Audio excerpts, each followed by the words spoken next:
আমেরিকার president Donald Trump প্রাথমিকভাবে না বলেছিলেন, কিন্তু পেন্টাগন সবুজ সংকেত দিয়ে দিল। ইউক্রেনকে শক্তিশালী দূরপাল্লার ক্ষেপণাস্ত্র টমাহক কি তবে দিয়েই দেবে আমেরিকা? পূর্ব ইউরোপের যুদ্ধের ঝাঁজ আরও বাড়বে, জল্পনা শুরু হয়েছে। যদিও পেন্টাগনের সম্মতির পর এ বিষয়ে চূড়ান্ত সিদ্ধান্ত নেবেন ট্রাম্পই।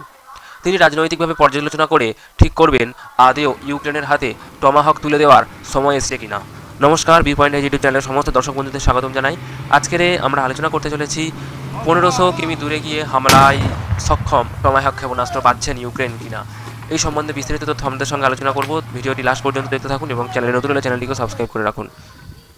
দূরপাল্লার অত্যন্ত শক্তিশালী ক্ষেপণাস্ত্র টমাহক, এর মাধ্যমে 1500 কিলোমিটারের বেশি দূর পর্যন্ত লক্ষ্য বস্তুকে নিশানা করা যায়।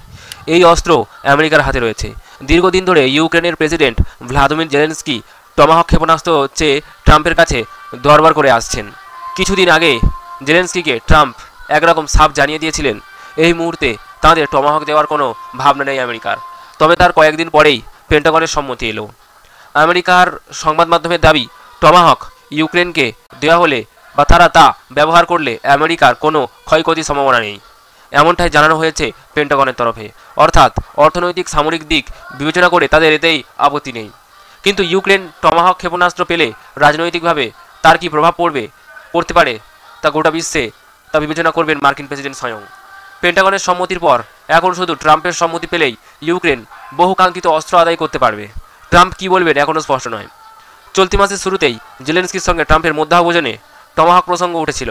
ট্রাম্প বলেছিলেন, আমরা এমন জিনিস দিয়ে দিতে পারি না যেটা আমাদের নিজেদের দেশকে রক্ষার জন্য দরকার। মার্কিন প্রেসিডেন্টের এই বক্তব্যে অনেকেই অবাক হয়েছিলেন, কারণ তার ঠিক কয়েকদিন আগেই ট্রাম্প দাবি করেন আমেরিকার কাছে অনেক টমাহক রয়েছে। জেলেনস্কির সঙ্গে মধ্যাহ্নভোজনের আগে রাশিয়ার প্রেসিডেন্ট ভ্লাদিমির পুতিনের সঙ্গে ফোনে কথা হয়েছিল ট্রাম্পের। মনে করা হচ্ছে সেই আলোচনার পর টমাহক নিয়ে অবস্থান বদল করেছেন ট্রাম্প, কারণ এই অস্ত্র হাতে পেলে ইউক্রেন অনিবার্যভাবে তা রাশিয়ার বিরুদ্ধে প্রয়োগ করবে।